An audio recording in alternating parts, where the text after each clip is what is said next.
warahmatullahi wabarakatuh. Shalom, Om Swastiastu, Namo Buddhaya, salam kebajikan. Halo semuanya, kami mahasiswa program studi fisioterapi program sarjana akan memberikan kalian edukasi mengenai pentingnya menjaga kesehatan muskuloskeletal melalui home program fisioterapi. Program ini ditunjukkan untuk seluruh komunitas kerja, baik itu tenaga pendidik, tenaga kependidikan, bagian keamanan, dan juga bagian kebersihan yang melakukan aktivitas kesehariannya secara berbeda-beda. Dalam aktivitas kerja sehari-hari, tubuh seringkali menerima beban berulang. Duduk atau berdiri yang terlalu lama, mengangkat barang, membungkuk, ataupun penggunaan komputer yang terus-menerus itu dapat meningkatkan risiko gejala pada gangguan muskuloskeletal. Nah, keluhan yang sering muncul itu antara lain nyeri pada leher, nyeri bahu, nyeri pinggang, pegal pada tungkai, dan kaku pada persendian. Home program fisioterapi ini bertujuan untuk mengurangi ketegangan otot akibat aktivitas kerja, mencegah cedera akibat kerja, meningkatkan fleksibilitas tubuh, menjaga kebugaran dan produktivitas, dan meningkatkan kesadaran akan pentingnya aktivitas fisik di lingkungan kerja. Baik, tahapan pertama dalam melakukan home program adalah melakukan latihan pernafasan dalam. Nah, ada beberapa step yang harus dilakukan. Yang pertama adalah melakukan tarik nafas melalui hidung selama 4 hitungan dan ditahan selama 2 hitungan, lalu dihembuskan melalui mulut selama 6 hitungan. Latihan yang pertama itu ada peregangan leher. Caranya itu kalian bisa duduk atau berdiri dengan tegak, lalu miringkan kepala ke arah kanan dan ditahan selama 15-20 detik, lalu kembali lagi ke awal dan lakukan ke sisi sebaliknya. Lalu gerakan tadi itu dilakukan sebanyak 3 untuk masing-masing dari sisinya. Jadi latihan tadi itu untuk membantu mengurangi ketegangan otot pada area leher akibat penggunaan komputer atau posisi kerja yang statis. Latihan kedua adalah shoulder roll dan shoulder stretching. Jadi caranya putar kedua bahu ke depan sebanyak 10 kali. Kemudian putar bahu ke belakang sebanyak 10 kali. Setelah itu satukan tangan, tarik ke depan, tundukkan kepala, tahan selama 15 detik.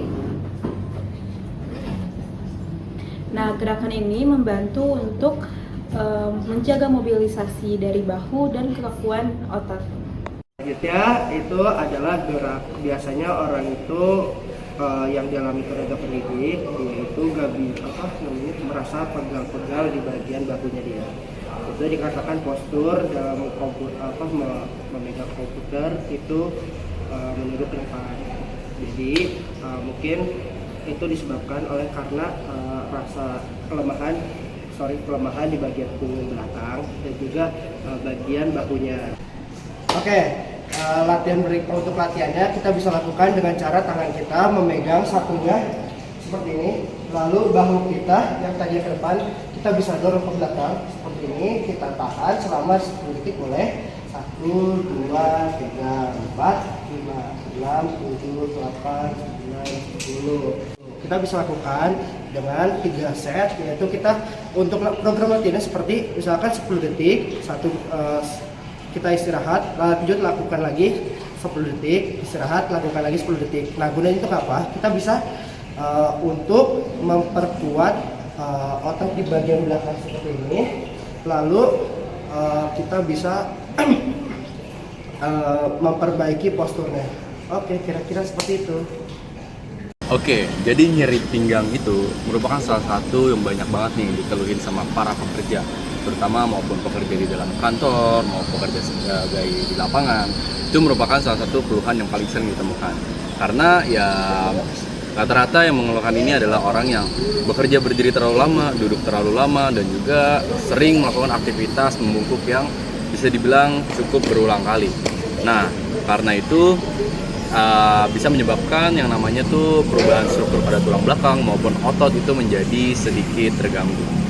Gerakan ataupun latihan yang bisa Bapak Ibu lakukan di rumah atau saat bekerja pun juga bisa dilakukan, itu sangat sederhana. Yang dimana gerakannya adalah taruh tangan Bapak Ibu di pinggang, lalu tarik badannya ke belakang secara perlahan. Nah. Seperti itu.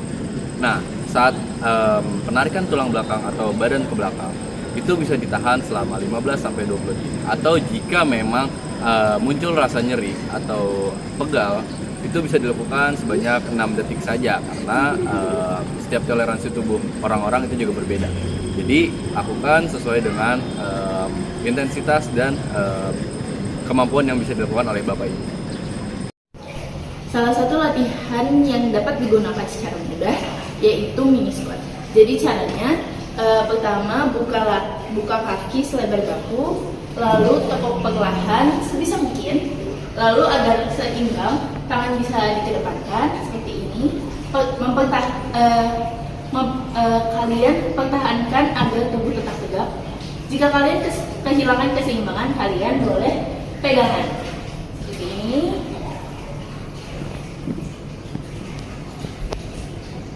Ya, jadi seperti itu. Karena itu bisa meningkatkan kekuatan otot di bagian bokong, paha, dan juga tungkai bawah. Nah, selanjutnya gerakan akan kita lakukan adalah calf raise dan juga ankle pump. Berdiri dan duduk terlalu lama dapat menyebabkan aliran darah ke tungkai menjadi kurang optimal. Akibatnya kaki dapat merasa pegal, kesemutan, terasa berat, dan juga pembengkakan ringan pada tungkai. Oleh karena itu, kita tetap harus menggerakkan kaki secara berkala saat bekerja. Nah, latihan pertama ini adalah calf raise. Jadi caranya cukup gampang, cukup berdiri dan berpegangan pada kursi atau meja. Kemudian kita ambil posisi berjinjit seperti ini, kemudian ditahan 2 detik. Setelah itu turunkan dan diulang 15 kali. 2, 3, 4, 5, 6, 7, 8, 9, 10, 11, 12, 13, 14, 15. Nah, calf raise sudah selesai, kembali kita lanjut ke ankle pump. Untuk ankle pump juga gampang, kita cukup duduk. Setelah itu kita gerakkan kakinya ke atas ke bawah seperti ini. Dilakukan sebanyak 20 kali.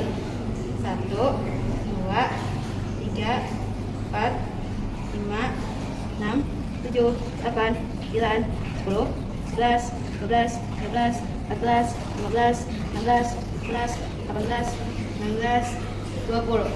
Nah, untuk kedua latihan tadi itu berfungsi untuk melancarkan peredaran darah dari tungkai kembali lagi ke jantung. Dengan dilakukan latihan ini diharapkan pegal-pegal dan juga kesemutannya bisa hilang dan akhirnya aktivitas menjadi lebih produktif kembali.